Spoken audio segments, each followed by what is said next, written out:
There's two fundamental fallacies that blockchain is stuck in.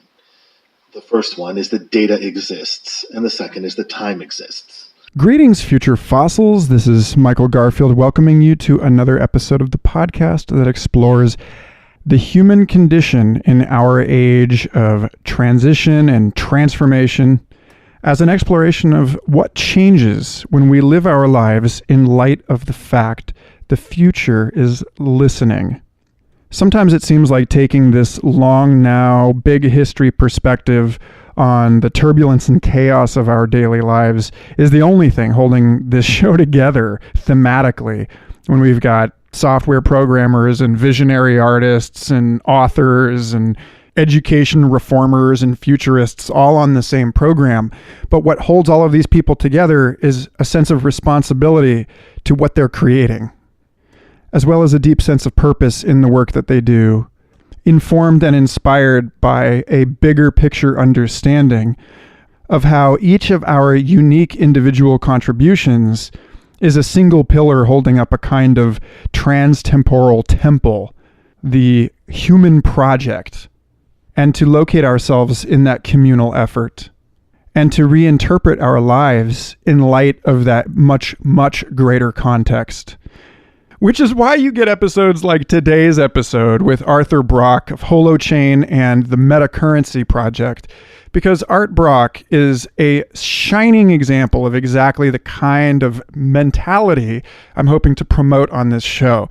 Someone who sees the systems, who understands their functional relationships, their internal connections, and how by approaching the questions, the puzzles of society and culture, by viewing it as a single living organism, by taking an ecological and evolutionary view of human civilization, many of our so-called wicked problems become sensible, perhaps even solvable.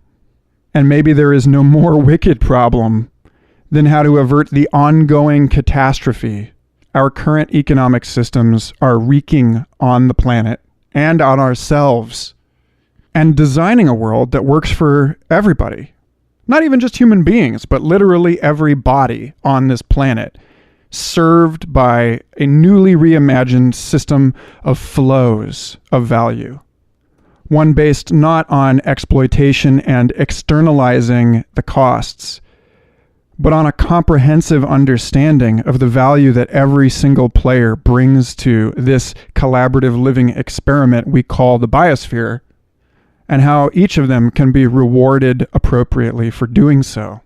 In addition to designing or consulting on the design of over 100 different currencies over the last decade, Art Brock is also the architect and visionary leader of the Holochain project, one of the more exciting and unusual and wonderful projects to emerge out of the crypto space, but largely because it differentiates itself so profoundly from anything that you've heard described as a blockchain or cryptocurrency project. A system designed from entirely different premises and assumptions, which could actually fulfill the promise of blockchain technologies by providing secure, private, voluntary, distributed internet in ways that restore agency and self-determination to the individuals out of which the networks are made. Anybody who's been listening to this show for a while knows that I am fascinated by how our understanding of reality and what makes a fact is a huge piece of what we're going through right now as a species, as we're overwhelmed by what Richard Doyle calls the info quake. And a lot of the stuff in this episode is going to be somewhat familiar to anybody who heard episode 39 about 21st century education with Hunter Motz, or episode 56 with Sophia Rocklin about how to design an economy that actually works with rather than against our ecosystems, or episode 60 with Sean Esbjorn Hargens and about how profoundly transformational simply becoming aware of the resources that we have can be. But this one goes even further into challenging the assumptions that we bring into any conversation about money, wealth, or value, even what it means for something to be true. So I'm going to apologize in advance This is a very, very heady episode. We really make a point of trying to make this accessible to people who are not familiar with blockchain technology, with cryptocurrencies. But if you want to go back and listen to episode 52 with Michael Phillip and Jen Sadini, where we talk about blockchain, we introduce the basics to people, I would recommend that. Or for that matter, episode 79 with James Eggleston, where we get into how we can use technologies like this to decentralize our existing infrastructure and create a more equitable and healthy, affluent world for people. Another disclaimer before this episode is that this recording was the culmination and fulfillment of more than 6 months of correspondence with Art. He's an extremely busy guy setting up this revolutionary software network. So when I got to his Airbnb in Austin and I discovered that I was out of AA batteries, and so was he, I ended up having to record this episode on my phone. And so the audio is not as great as I would like it to be, and I apologize in advance for that. But I think this conversation is so juicy that I couldn't withhold it on the basis of the subpar audio quality. That said, I'm sure you can tell the difference between this intro and the main course, and that difference is made possible by studio recording gear that I purchased myself. So now's a good time to remind you that this entire program and all of its auxiliary media, including the time-lapse videos and other delicious bites of stuff that I've been putting up lately, are the product of one guy, and it's entirely supported by you, the listeners, through patreon.com/Michael Garfield. I am deeply grateful to the 126 people who are paying my rent right now so that I can make these conversations happen and make them available to people. If you'd like to be a part of that, donate at any amount you can, and I will personally thank you on this program and with oodles of wonderful perks. Special shout out to this week's new patrons, Gang, Eric Abel, Rob Smith, and also Matthew Engelbrecht, who edited his pledge in my favor. Whether or not your bodies ultimately do leave a fossil one day, you'll all live forever in my heart when I upload it to a computer running on Holochain, which I will do if I ever upload anything, because the brain is not a complete person. Let's get that straight right now. Anyway, if you haven't looked me up on Patreon already, please go. There's a ton of free music and live notes I've taken during conference panels and other cool stuff up there. There are a few exclusive episodes in the backstage section, but I make as much of what I do free and publicly available to everyone as I can, because that's the whole point. If you subtract the need to hustle from a human life, what you're left with is the need to make a meaningful contribution. So I am really committed to creating value on this show, and I thank you all for your help with that. Anyway, sit back and enjoy as Art Brock and I waste no time asking some of the deepest questions we can about how to design systems that actively reflect and encourage the things that we value most.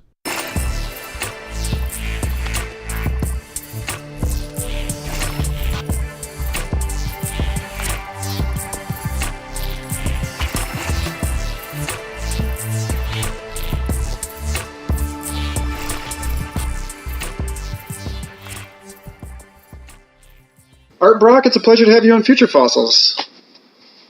Thank you, Michael. Good to be here. Sorry, I was drinking water. So, let's see. I first heard of you and encountered your mind and work on Doug Rushkoff's show on Team Human.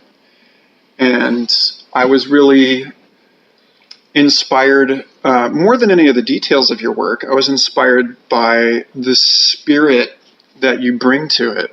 And, you know, your vision of a technology that works for everyone, that is actually designed to serve people rather than simply extract value from them.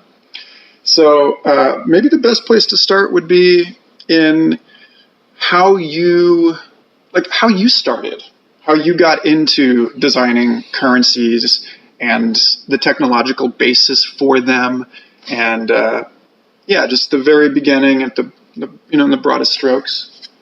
Cool. Yeah, for me, I've been interested in how the world works, how to make it better, what's going on, sort of what's wrong, why is it wrong, and what patterns are we stuck in, how do we change them? Like, I think even from a very young age, that was something fascinating to me. And I think one of my particular gifts is interfacing with complex systems, being able to find patterns in complex systems, being able to find leverage points for changing those patterns. And, my own place where I've been trying to do work in applying leverage for changing patterns, for social change, has evolved over the years, from raising individuals' consciousness and that kind of thing, to transforming education, to transforming workplace and how it is that we organize ourselves, building self-organizing companies, networks of companies in that pattern, to currencies, seeing currencies as even a higher leverage point, because if you change those incentives, then companies will optimize themselves to a whole new set of incentives and use all of their innovation and creativity to optimize to that. So you don't even have to give them the template. You just switch move the goalpost and let them figure out how to get there, and things like that. And as my own thinking has evolved along the way, I've just discovered strange and wonderful patterns that give you leverage for change. In talking about restructuring incentives, I think a lot about explaining this in terms of, I don't know that kind of philosophy, that frame through which we see things was as obvious before we discovered the theory of evolution. And we could sort of understand a landscape of opportunity as a landscape of, like Richard Dawkins talks about, the fitness landscape, and climbing Mount Improbable, one of his books, where, it's about, if you want to specialize for one thing, you'd have to unspecialize and specialize for something else. And it seems like a lot of institutions are actually going through a transition like this now, as we go through these seismic reorganizations of, call it a currency landscape or an incentive landscape, in terms of how new access to data and our ability to extract insights from that data are changing the world we thought we were living in and opening our eyes to the complexities of it. So I don't know, I guess how do you understand, because I know that Holochain and then the sort of underlying, the scepter architecture that it's building on, that these are based on a biomimetic study of natural systems. Yes. So I'm curious if there's how specifically a study of nature and evolution and biological fractals has informed your thinking and your design. Yeah. So it's interesting because you mentioned the world we think we live in, and I kind of stopped that story in mentioning currencies. And as you may know, if I don't define that further, then people think they know what I'm saying there, right? They think I'm talking about money. And for me, I'm talking about current flows, the ability to see flows, the symbol systems that we make to shape, enable, and measure flows. And if you start thinking about it that way, then you can also look at nature and the symbol systems, the signaling systems, the information systems used in nature for signaling flows.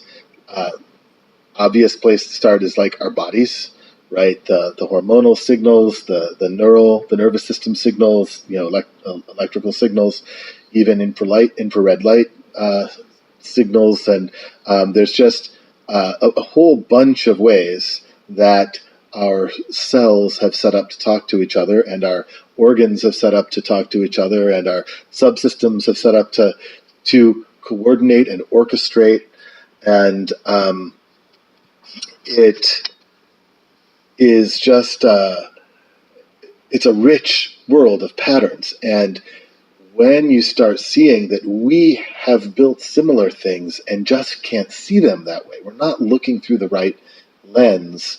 And for me, currencies, as in flow, seeing flows, the tools for seeing flows, helps us do that. You start seeing how, currencies are not just about money. That's like a fingernail on the animal of currencies, right? It's a tiny part of the whole picture. Like a college degree makes visible a flow of learning in a particular domain, and to get that degree, you need to complete 15 credits of this and 25 credits of that and 12 credits of this other thing. And the credits are a unit of account currency, counting up course hours. And the credits only count if you get a good enough grade. The grades are a performance metric currency attempting to measure how well you're learning the content of the course. You divide up the power in the university by who can issue the currencies, and then the students navigate getting the degree with these 3 non-monetary currencies. But the thing is, there's thousands of these things, and we don't see them. So when you take that lens of living systems and how do living systems coordinate, and you start looking at our own systems through it instead of from our sort of narrow definitions that come maybe from traditional economics or whatever, you start seeing lots of different layers and different leverage points. So yes, in the one sense, I talked about businesses optimizing themselves to new incentives by moving that goalpost. If you transformed money, that would do that. But also when you transform currencies of other types, it does that. Where what businesses are measured on. Like right now, we teach people in business school that it's about profit, right? It's this extractive relationship. And you started this by asking about, the interest in technology that's not coming from that extractive and exploitive pattern. One of the things that you start to see is in this biomimetic domain, you just don't need to operate from the same scarcity and competition constraints. And you even then brought up evolution, and it's just fascinating how some of the mainstream story of evolution, it stays stuck in those competition and scarcity constraints. Like the survival of the fittest as distinct from the survival of the fittingest. So, on that point, there is, I think, in survival of the fittest, there's a sort of implied winner take all, right? Whereas we know now that a robust, thriving ecosystem is speciose, it's biodiverse. And, you compare that to, not to like jump ahead into like crypto universe, but just as a point of reference, it does seem like a lot of the conversation going on in that space is stuck in what Ken Wilber would call a first tier, there's one winner kind of mentality. It's like, who is going to be the one project to replace everything else? And it just doesn't seem that that's the case. And in fact, what we are observing at this point, and really, studying across history, have observed at every advent of a new technological ecosystem, is that all of these familiar niches are recreated in that new ecosystem, and that all these familiar symbiotic relationships are created. So that's a good place to start, I guess, in examining this issue of measuring flows. We're not really talking about a world currency that's capable of knowing, seeing, measuring everything. We're talking about an ecosystem of relationships, right? So how do we get, how do you think that we get from here to there? Like, what are the, obviously you're deeply at work on some projects that are intended to take us into a more balanced currency ecosystem. So there's a drawing that we use in the Metacurrency project that helps outline a living systems model of wealth. And the kind of mentality that you're talking about that is dominating somewhat the blockchain space and cryptocurrency space right now is kind of the one ring to rule them all, right? The currency that becomes the global universal gambling chip that we trade. And I'm suggesting that the current economy that is focused on these gambling chips, these fungible units of speculative wealth, are actually decoupled from living systems. And that what we need to learn is the recoupling. We actually, if we don't want to continue to sort of poison ourselves and destroy the planet or whatever, that part of what we need to do is to actually even have our currencies be given by the living systems. So in the case of Holochain versus blockchain, and which Holochain doesn't have a currency built into it, where most blockchains do, but most blockchains have to have a currency built into it because they're so inefficient that you have to pay people to run them. Holochain is more of the philosophy of, Dropbox doesn't pay you to host a copy of your files, right? Like there's an inherent incentive to run a Holochain app so that you are in control of your identity and your data and what you say and who knows about it and your permission. Like that, if you don't do that, then you're turning that power over to somebody else, whether that's a Facebook, a Twitter, or a bank. So we think that incentive is already aligned and they're efficient enough that you don't need much additional incentive there. But on top of Holochain, we are launching our first big commercial currency project called Holo. And Holo is a way of bridging Holochain applications back to mainstream web users through providing web interfaces to that for people who are not running Holochain yet. But they can still get the features by other people extending virtual Holochain space. All of that was to say the Holo currency supply, rather than being some algorithm set in advance or some fixed number of tokens, or it's actually a breathing supply, one that expands and contracts based on the productive capacity of the network.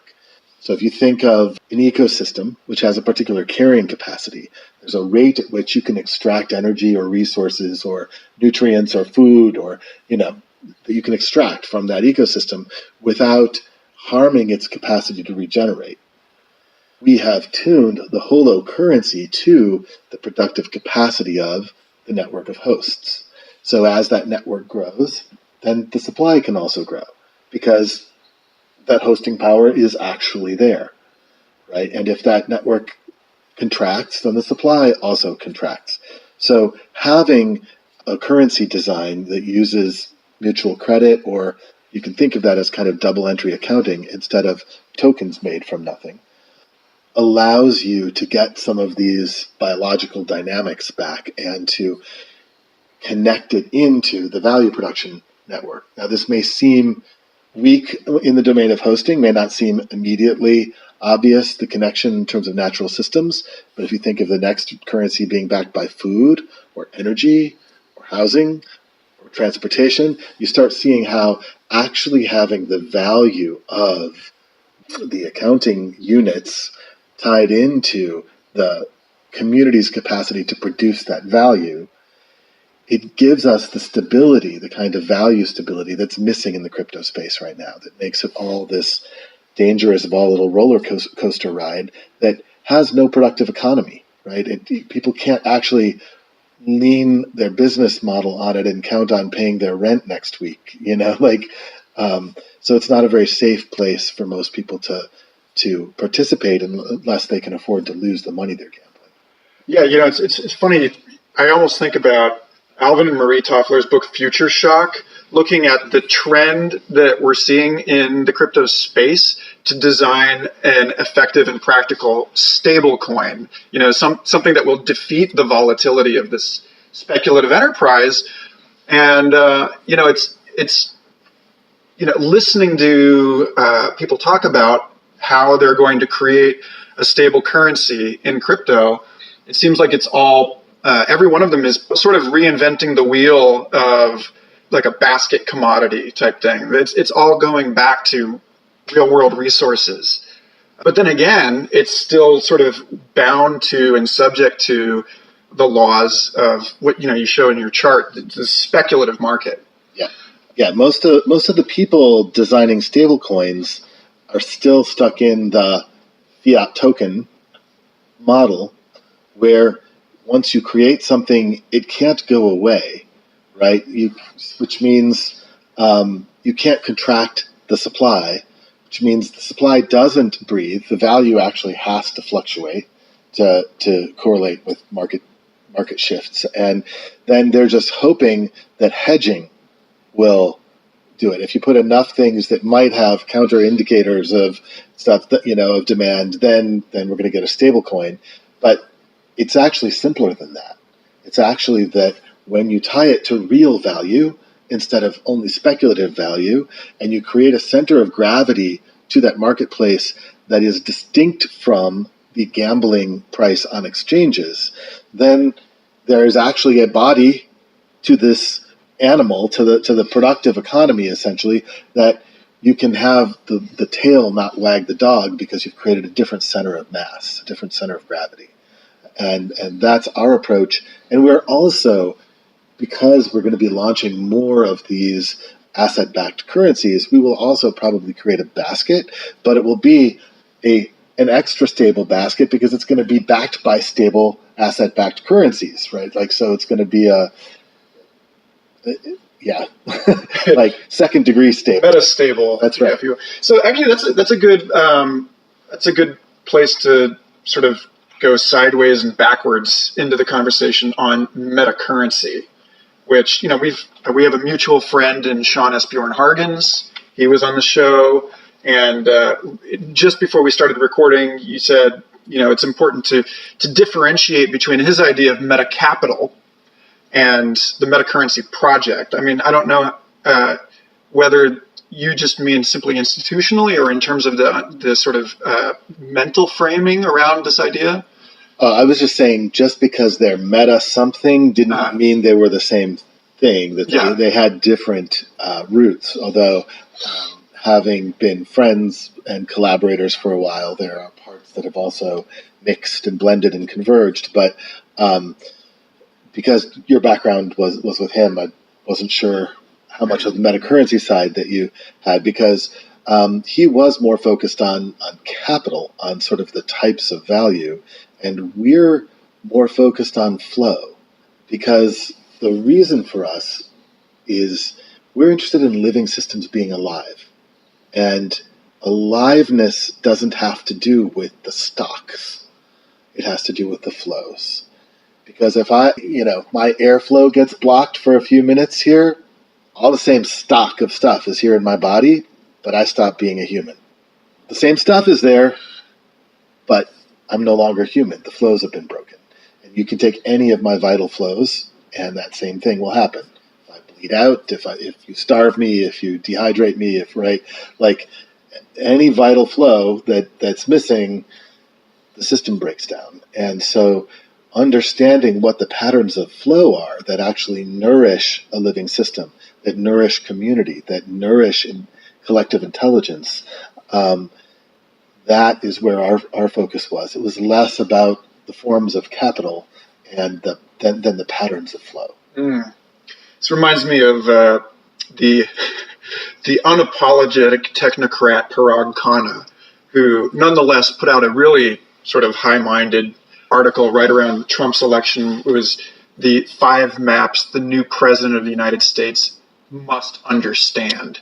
And they were all about flows across borders, and basically saying, look at all of these trade relationships, look at the electrical, the water, the oil infrastructure connecting the United States to Mexico, to Canada, crossing the oceans, that these are the real, that in a sense, these are deeper realities than the borders.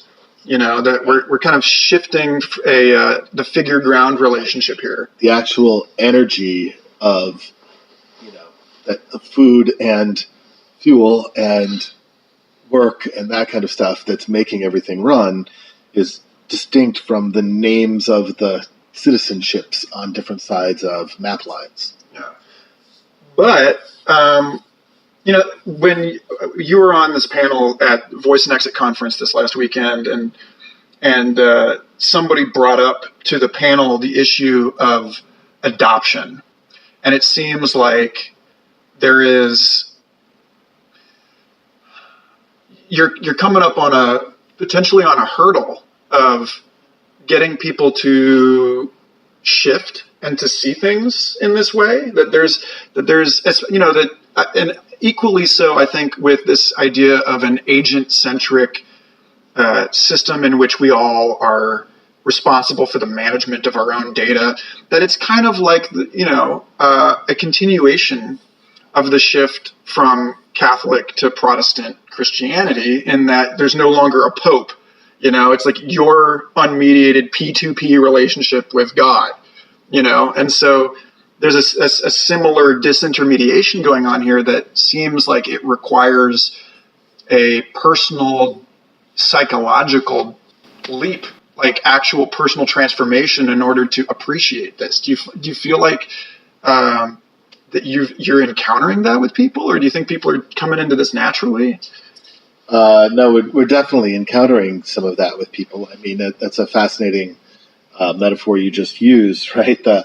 The instead of your relationship to the divine being mediated through the priests and up the line through the Pope or something like that, the whole Protestant thing was like, look, here's your own copy of the Bible, read it and create your own relationship, right, with the divine.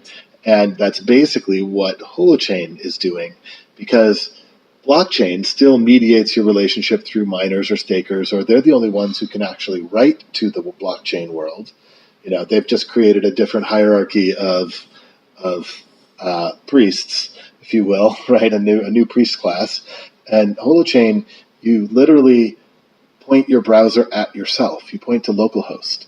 And it's interesting even talking to developers about this, because when they're coming from traditional semi-centralized web mindset or blockchain mindset, they still think you have to point somewhere else. It's like, no. You just point it at yourself. You are your own server. And then the data synchronizes with whatever nodes it needs to synchronize with based on the data you have to interact with. But the whole point, that's part of why it ends up being so much more efficient. But that is a mindset, and it's not an easy one for people to make. So if we examine this through the data architecture of Holochain being radically different from the data architecture of something like Bitcoin or Ethereum, then we're kind of talking about two different body plans in a technological Cambrian explosion, right? We're going through this phase of rapid ideation, experimentation with new ways of structuring information and incentive landscapes, and how that creates different social organisms or different political, cultural organisms. Like you said at the very beginning, all you have to do is change the location and distance of the carrot and stick, kind of, and you get a whole different pattern. One of the things that impresses me at this basic level about the way that you and your team have structured your communication about this is that you set out at the very beginning, here are all the things not to use Holochain for. Here are the situations where it won't work. That's obvious that, there are circumstances where an organism with a head, with sense organs clustered on one end of its body, is useful. And then sometimes it's a tree with sort of a more diffuse anatomy. And I'm curious how you think this is going to shake out. How you feel that Holochain and blockchain are going to end up supplementing one another, complementing each other ecologically. I think their coexistence will be, in the longer history of things, very short, because their orders of efficiency are so out of sync, with Holochain being somewhere around 1 million times more efficient in doing processing, doing computational work, which is what we use computers for, and in doing storage, and so I think they will coexist, and I think they will even co-function for a while. I think one of the ways we may even kind of attract people to using Holochain is as a stable side chain or state channel technology for blockchain and for Ethereum, for example. But then when people learn to use it, they will realize there's actually no reason to go back to the, quote, main chain, that you can actually get all of the same functions if you model your problem properly.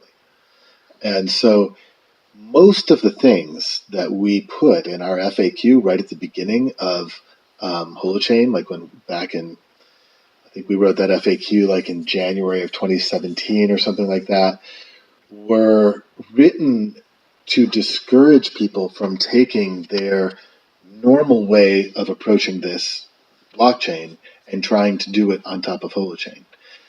Like we said, for example, don't run currencies. Yeah. Now, that's not because Holochain can't run currencies. It's because Holochain isn't going to give you automatic consensus on tokens or coins. Because what Holochain does is create validation for data integrity.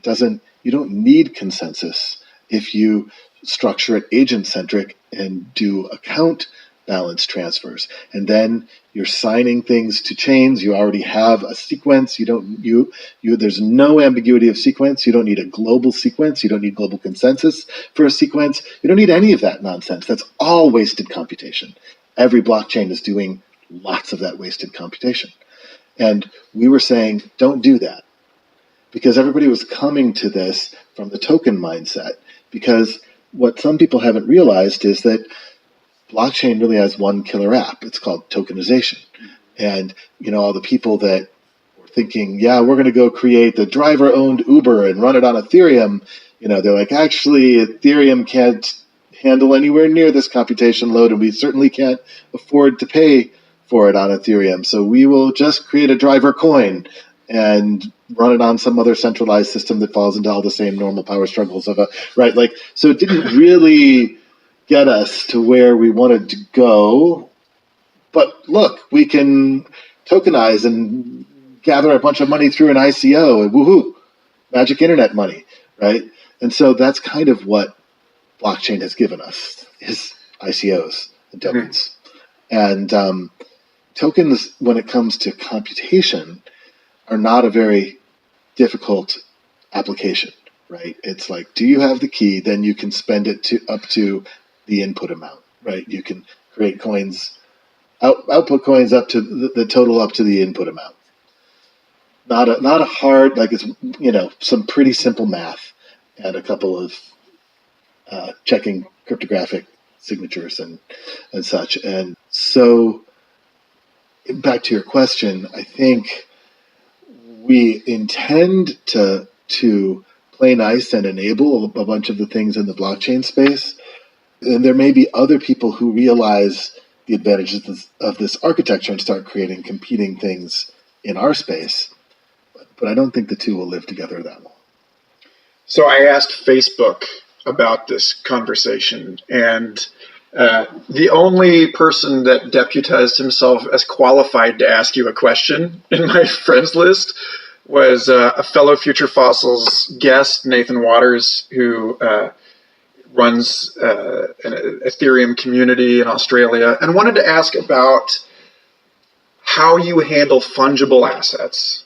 I mean, this is to this question of, I see the elegance and the efficiency of a kind of peer validation immune system, the intro video on the Holochain website lays this out really beautifully. Somebody tries to hack into a circle, and in order to do that, they have to fake the validation, which automatically forks them off of the thing, right? So, but then again, you say in the FAQ, like, basically don't do this. Don't issue these irreplaceable, one-of-a-kind assets on the chain. It has nothing to do with them being irreplaceable or one-of-a-kind. It has to do with if you make your currency model token-centric. So you're falling into a fundamental fallacy. There's two fundamental fallacies that blockchain is stuck in. The first one is that data exists, and the second is that time exists.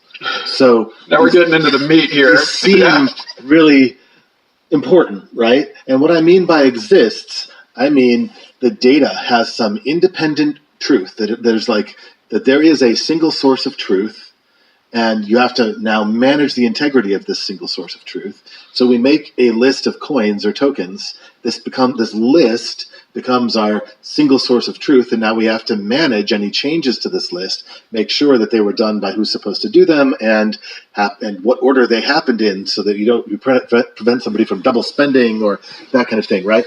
Well, that's because you started off making a mistake, thinking that the data has independent existence.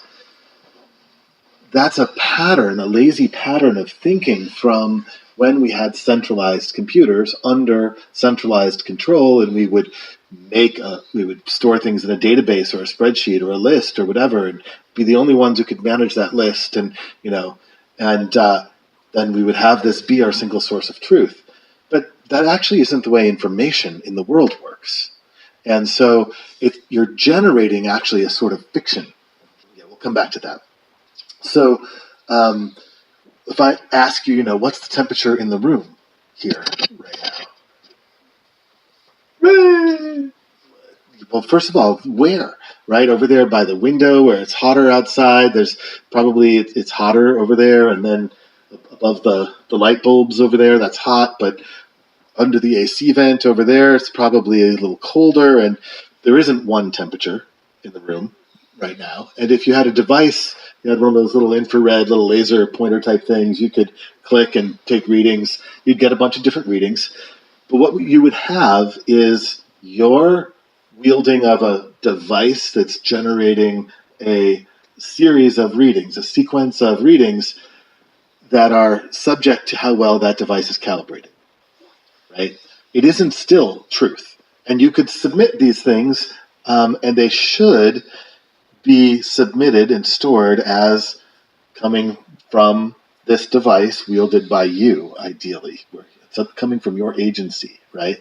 Because then if we find out tomorrow that this device is 20% out of calibration, we could actually adjust those figures. But if those figures are just in a database as truth, then we don't know what figures to adjust. As soon as you break information from its source, it actually no longer has integrity. So thinking that data has existence, independent existence, from its source of assertion, right? Like, if these are our sales figures, surely no salesman has ever had a conflict of interest in reporting their sales figures. They must be accurate, right? Like, sure they are. And same thing with, nobody doing accounting has ever fudged the books, or right. Like, we assume the truth of these things, but if we decouple them from the agency of who's creating them, we've lost the integrity of it. And so, you said that Nathan Waters was asking about fungible assets, and I'm not 100% sure if he meant fungible as in tokens, or because I thought there was, I think I saw part of that Facebook thread, and I think somebody was also asking about connection to real world assets. Was somebody?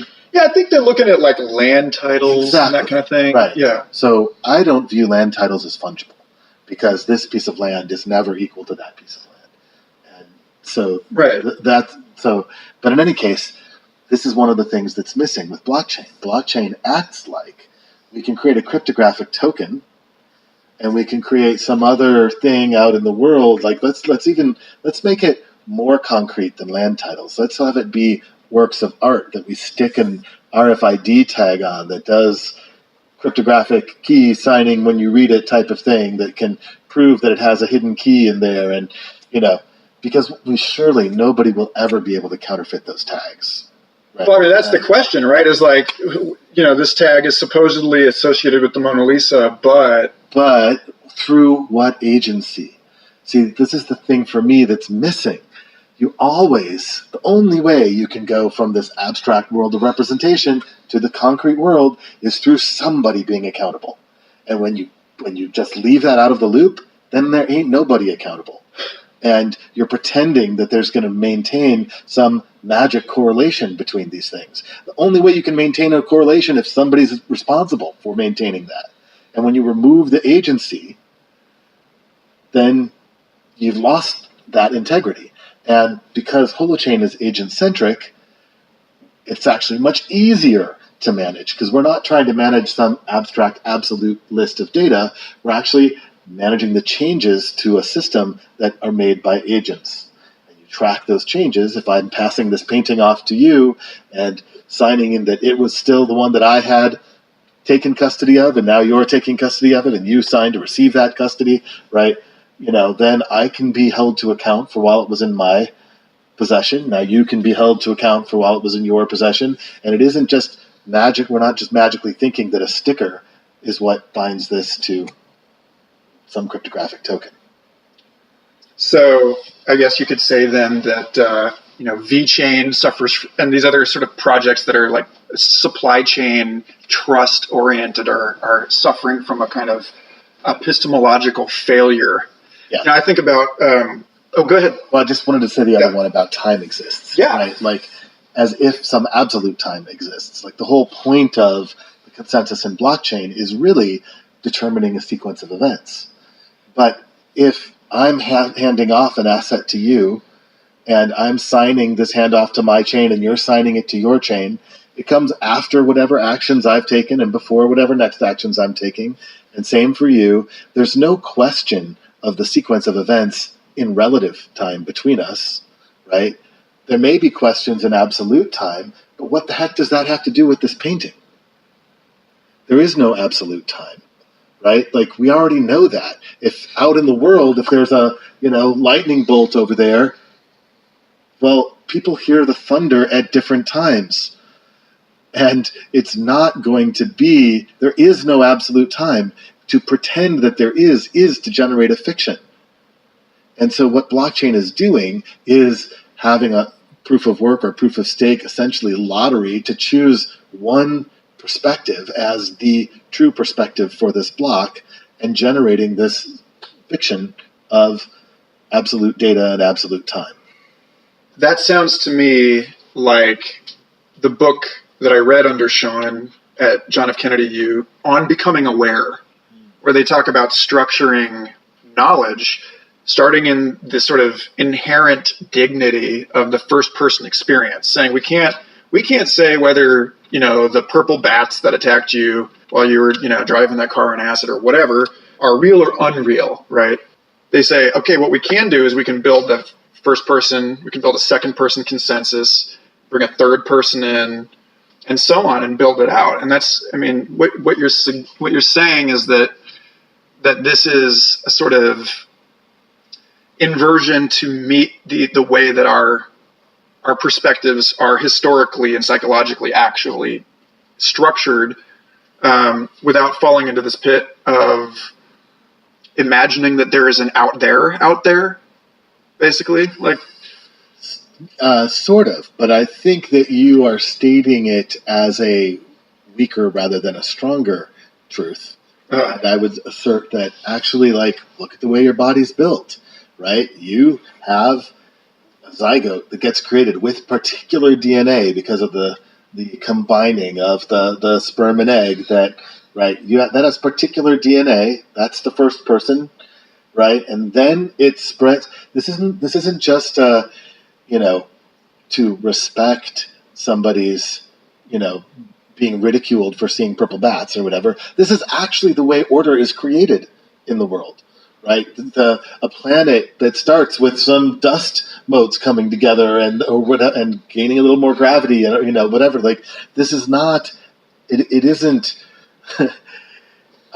some woo-woo approach. This is like the actual approach in living systems and in nature and the world. Yeah. And the idea that there's an abstraction that is the actual thing is highly dubious and very expensive computationally to maintain that fiction. Right. It's actually looking at Holochain compared to, I read Dan Larimer's essay on the limits of crypto-economic governance recently, and a lot of his thesis seems like it's coming up in this conversation, namely that no matter how secure and well incentivized the goings-on inside your network happen to be, that you're never completely certain about the relationships that any of those agents have with people outside the network. And so in order for your fiction, what you're saying, your model economy to be as accurate as we're kind of all pretending that these blockchain microeconomies are, would mean that one of them, again, bringing us back to this issue of, one of them would have to outcompete the rest and basically like consume everything, and all of us would have to be doing all of our economic activity inside of it. And that doesn't seem real. It's not the way ecosystems work, right? This is exactly why we want to be, Holochain applications interoperate fairly easily. And so we see growing a whole ecosystem of these things. And unlike the Ethereum blockchain, where every dApp and every transaction happens on one blockchain, there is no one Holochain blockchain. Every Holochain app is its own encrypted P2P network, and it's its own Holochain, right? So it already is an ecosystemic approach. Holochain itself creates an ecosystem of holochains. It's not one monolithic thing. And yeah, the thing that you're saying about the kind of abstracted model, like we're trying to preserve the purity of an abstracted model, I think that the main reason why Holochain is going to outcompete most of the blockchain space is the composability, is how easy it's going to be for this to connect to this, to connect to this, and for people to mash things up. And then you start getting that creative and co-creative environment, and things grow and change and develop and evolve rapidly. Well, given that we've spent 45 minutes leading people through a total tangle of dense and specific language, now feels like the time to give people the reward of a human-readable future. And so I'm curious, through the thicket of all of these ideas and the way that they're represented in the design of this technology, what is the vision dangling before you and your team motivating all of this? Like, on a human, personal level, what is the experience of somebody in the future that y'all are building? Like, what is motivating you to do this? What's it going to feel like to live in this world? Kind of feel like there's two parts to this answer. One is the positive part that I'm hearing you ask, and one is, for me, also a significant part of the motivator, which is some of the unraveling that we see happening, and wanting to plot an intercept course on that. Right? Yeah. So I want to start with that, actually, some of the negative stuff, which is that there's a lot of messes happening in the world right now on planetary systemic scale, whether that's climate change or soil depletion or radioactive oceans, or we can look at a lot of different factors, and we can try to bury our heads in the sand and say, oh, all that stuff is happening, totally nothing to do with us.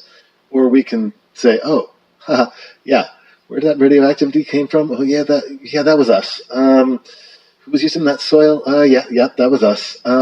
We can notice that we actually move more matter on the planet now than rivers and oceans, and we are a force of nature, and we are affecting the planet in that way. And if we don't, I showed you that living systems model of wealth picture, if we don't start connecting to the fact that we are ourselves constrained to the patterns that nourish life, we're not likely to have a very good outcome there.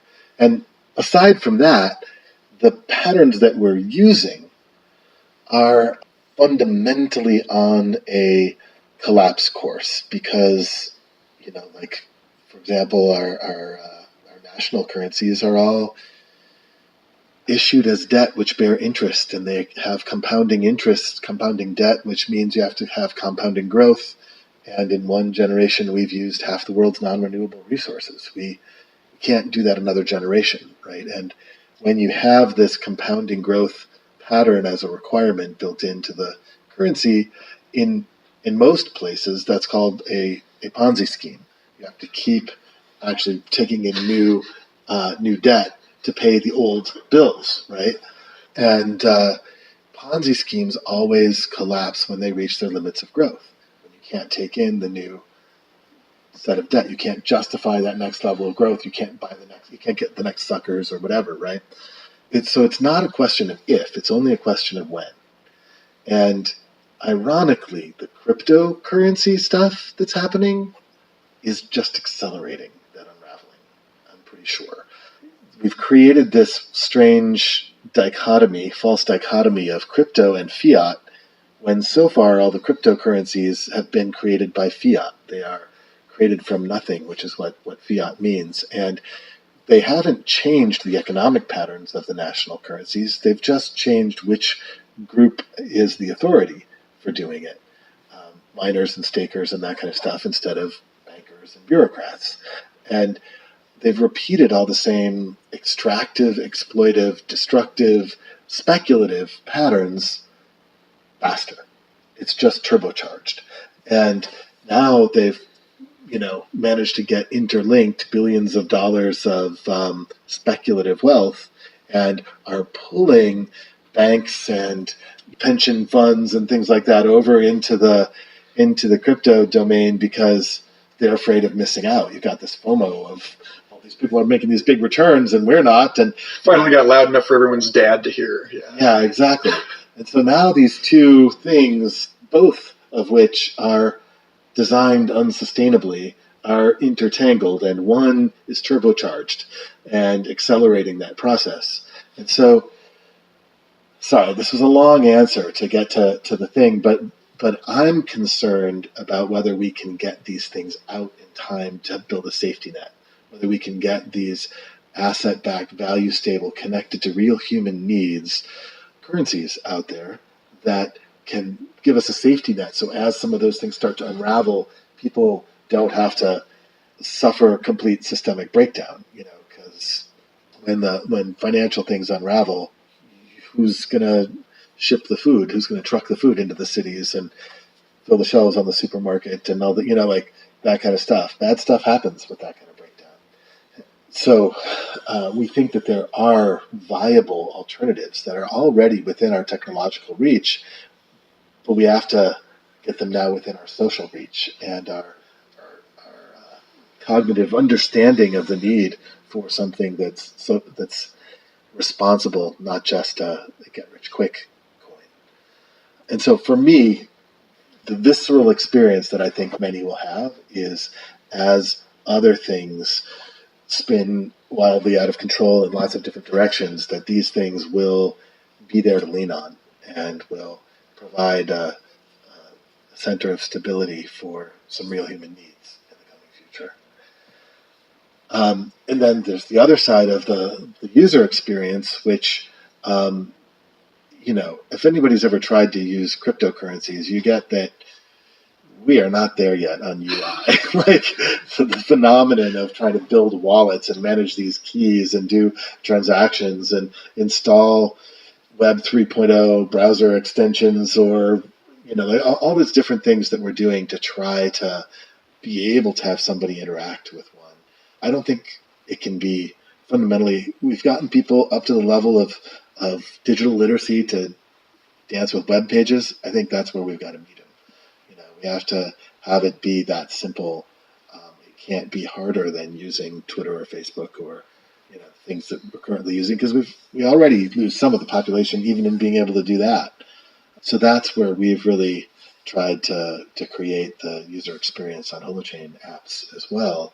It's just a WebSocket, and you can use all of your favorite web UIs. You can use React Redux. You can use Vue.js. What's your favorite framework to build a UI in? Go ahead and do that. What do you want to build the app in?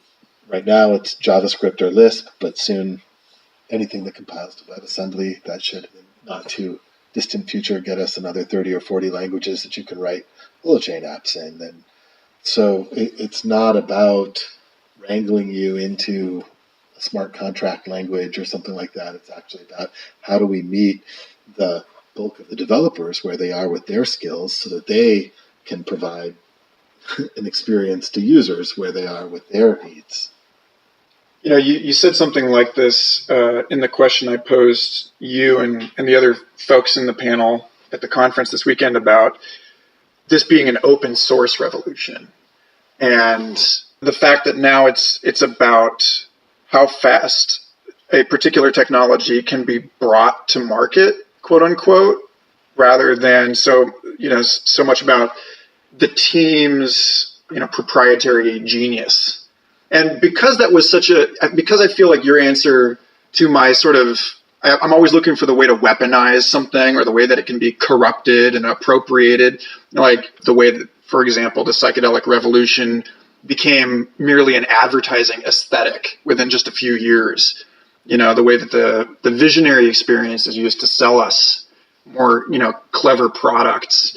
And so I go into this space and I see that a lot of people are working on these small, brilliant, visionary, revolutionary teams of folks, and what is keeping some enormous corporation from just grabbing that technology for themselves and bringing it to market immediately and ruining all your work? And I'd love to, your answer I thought was very sane, and I'd love to sort of end this on an optimistic note. Does that worry you that Holochain might get, picked up by Google and, just sort of further their quote unquote don't be evil sort of compromise or what? Yeah. So first of all, I don't think that most large corporations are actually all that good at innovation. Like that's part of why they gobble up the smaller companies that are doing the innovating. So I'm not sure that they could reorganize themselves fast enough to get something out there without using smaller engines of organizations to do that. But certainly some are. They have a lot of resources they could throw at it. But part of the thing for me is, frankly, if somebody can get this out there better or faster than us, I would like them to, because I think this is a fundamental capacity that we need. But the question is whether something gets compromised. And I think you could do watered-down versions of Holochain, and frankly, I think some people will try to do some watered-down versions of Holochain, where some things are patented and proprietary and not open, and all that kind of stuff. And I'm really hoping that us as early movers in this pattern, plus everything being at least visible source, even if it's not open source, in terms of license permissions, gives the whole ecosystem that co-creative dynamic to move fast. Because that's what open sourcing kind of does. It creates that whole juicy co-creative space, which I think it's hard for a corporation to move faster than once it has achieved some critical mass of participation. You can't pay people to move faster than all the individuals that are passionate about making something happen. Is there some other part of the answer I gave yesterday? I think you mentioned that it was a misaligned incentive. Well, that's true. I mean, one of the things is that the strategy of the industrial age economy has been to enclose some bit of value and charge for access to it, whether that's through intellectual property or that's just through software as a service on a centralized server or blah, blah, blah, right? So given the very design of Holochain is about building an unenclosable carrier, I don't think that the business models of these corporations know how to map onto something that they can't close, that they can't, charge for that access to. Yeah. So I like to end these conversations with an invitation to imagine that this recording will be discovered by our distant post-human descendants or, raccoons with thumbs or whatever. That this is your opportunity to leave a message after the beep, maybe ask a question. Well, I think people are going to look back on this era and recent past with a kind of incredulity that we could have thought it made any sense to do some of the things we do, like to, be poisoning the planet or whatever. Basically, the economic engine we've created converts real, living, physical assets to symbols in bank accounts, to just numbers, bits, as rapidly as possible. We have created an engine that does that. And most people are still thinking that there's a future in that. And I think that it's going to be looked back as some of the craziest insanity. Like, how could people have become so decoupled from the world of real value and so enmeshed in the illusion of this symbolic value? And I think that's actually one of the traps of currencies. I mean, I'm talking about using currencies as these tools for change, but you can't lose track of that it's just an indicator. It's just pointing to something. It is the map, not the territory. And it's just about helping us navigate this territory, repattern this territory. It's not about accumulating the most maps. That's awesome. Yeah. Thanks, Art. Where can people follow up with you about this stuff or the project? You can find us at metacurrency.org, holochain.org, holo.host, artbrock.com. There's a lot of resources. In case you're wondering whether we have white papers, we've got many. There's no lack of substance and blogs and material on this stuff. I actually teach your building responsible cryptocurrencies in a cryptocurrency webinar. I'll be sure to link to that and some of your other stuff in the show notes. Nice. Yeah. Thanks for being on the show. All right. Thanks, Mike. Thanks again for listening. I hope you enjoyed that conversation as much as I did. Future Fossils is part of the MindPod network, along with a number of other excellent shows. I recommend you go to mindpodnetwork.com, check them all out. And if you're not already part of our daily discussions over at the Future Fossils Facebook group, look us up there. It's becoming a really wonderful source of news and conversation, and I would love to see you in there. Feel free to reach out with your stories and questions to futurefossilspodcast@gmail.com, and may each of your nows be rich and wonderful. We may not ever figure it out. We probably won't figure it out.